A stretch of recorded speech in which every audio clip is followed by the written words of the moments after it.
Siapa yang dikit-dikit obat pasti deh bayi kena flu. Ternyata ada pijatan jitu loh bun untuk mencegah flu. Yang pertama pijatan punggung kayak gini. Nah kita urut-urut pakai dua tangan dan baluran minyak.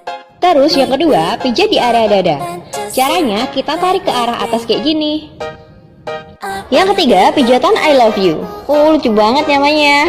Selain meningkatkan ikatan ibu dan anak, juga bisa membantu rutinitas tidur agar lebih nyenyak. Habis itu, lakukan pijatan dari sudut hidung ke belakang. Nah, pijatan ini efektif mencegah hidung tersumbat loh bun. Terakhir, pijat di dahi seperti ini. Gampang kan? Dijamin worth it deh. Jangan lupa coba ya.